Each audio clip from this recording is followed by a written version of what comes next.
check out this photo of this parking lot, okay?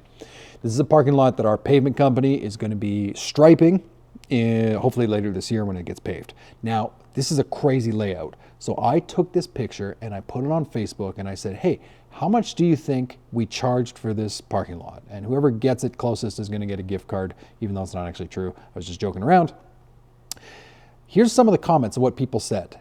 The comments range from anywhere from like $1,600 to stripe this, all the way up to like $20,000, which begs the question, how much can you actually charge for line striping? In this video, we're going to tell you how much. What's up, guys? Thank you so much for watching, and a big shout out to our sponsor, who is Matt. MightyLineTape.com/stripe it. They will send you a sample kit of their best-selling products for free. It's crazy. Love those guys. So this picture was a really good illustration, or that picture showed you, is because it shows that the range of striping costs are all over the place depending on which company it is. So the question is, how much should you charge? How much can you charge? The answer is it's going to be different for every company. It's going to vary based on some really important factors, okay? First and foremost, the actual cost of running your business, okay? Now, I know what some of you are probably thinking already, like, I thought he was actually going to tell us how much we could charge.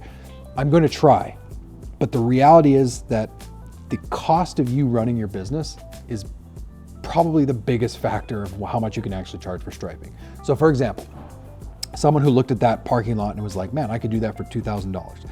Probably a small company, right? Probably like doesn't have a shop or office, doesn't have to make a ton of payments on stuff, doesn't have an office staff to support, doesn't have a costly insurance, doesn't have just all those costs add up.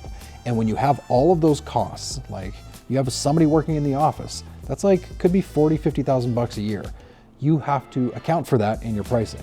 Whereas a smaller company doesn't have that, they don't have to charge as much.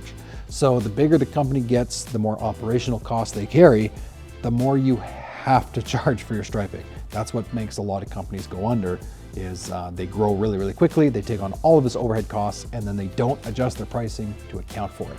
This is not just true in any striping business, this is true in any business. The bigger you grow, the more you have to raise your prices to accommodate that. Second biggest thing, I wouldn't say it's the biggest thing, but second thing you should consider is like, what can your market bear, right? So the funny thing about me posting that picture on Facebook was like, I figured it was gonna be a wide range of answers, but like there's so many other things that go into your pricing. How far away was that job? So for context, for us, that job is like 2.5, 3 hours away, right? In a really small town. So costs go up. We also know that there's no line painting companies there. So small market, we can probably charge a premium for that because we're the only option. You know, how experienced are your guys? Like, are they really, really quick and are they good? Maybe you don't have to charge as much. If you're just growing and you have a lot of newer people, maybe you're gonna charge more. There's so many things that go into that, right? Every job is gonna be different. So what you're gonna see when you go on Facebook, I think this is really the important part, is that everyone wants to obviously charge as much as they can, ethically speaking, to do line striping. How much you can charge is always going to be different based on all those factors I just said.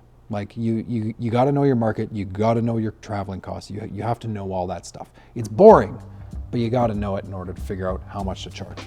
So one other thing that you really should consider, especially with new layouts, is like, and we've put out content before about, you have to be careful if you're going to price your line painting jobs on a per foot basis. So Matt was gonna put up the picture again. Look at this picture. Look at how goofy this layout is, right? It's outrageous. There's like weird lines and crosses and like, it's gonna be an absolute nightmare, right? Even if it's surveyed, it's gonna be a little bit of work to figure it all out. So be really cautious when you are getting, especially if you're getting advice from people online. Sometimes people will say like, well, we can charge 50 cents a foot or $1 a foot for painting. So I'm gonna ask you, if you were to paint this parking lot for 50 cents a foot, is that the same price it should be as a totally normal square layout? Probably not. It's gonna take you a lot of time to do that goofy layout, right? These are the things that as you grow, you're gonna have to watch carefully. How do you do this? Track your time spent on jobs. One of the most important things that's going to help you as you grow your business and to figure out how much you can actually charge for things is like estimated versus actuals. I know Matt's yawning, it's so boring. It's actually really cool. I don't think it's boring at all. Estimated versus actuals means like this is how long we thought we were going to take on the job. So that means even if you're pricing things per foot, this is how long we think it's going to take. And then at the end of the job, wait for it, you find out what you actually spent on the job as far as time goes. That's super easy to track, but really important thing to understand. And that's going to help you understand how you can price all your striping jobs, but especially your new layouts better. Not every layout is the same. I've said this many times. So you don't want to get into the trap of thinking, well, every 1,000 feet of line paint is going to be worth $1,000. Maybe, but maybe not, because that layout that I showed you earlier is going to be a lot more complicated. So it's work to figure out how much you should charge. That's the reality. And you're going to see when you go online, people are looking for quicker ways to do it. The reality is that you're in business. It's not going to be easy always to understand how much you can charge, to figure out your overhead, to figure out how much estimated versus actuals. All this stuff is work, but I encourage you and I challenge you to do the work. Figure out how much things are costing you to run your business. Track your estimated versus actuals so that when you do get opportunities, you can charge on the higher end of those bids and not be one of the low price guys. Never ever good business advice to be one of the lower cost providers. So hopefully you find that useful. Let me know in the comments if you like this content. And if you have other ideas for stuff you'd like to see, we would like to see them down below. Thank you for watching. Stay deadly. Keep your stripes hot. Stay deadly. I say it all the time.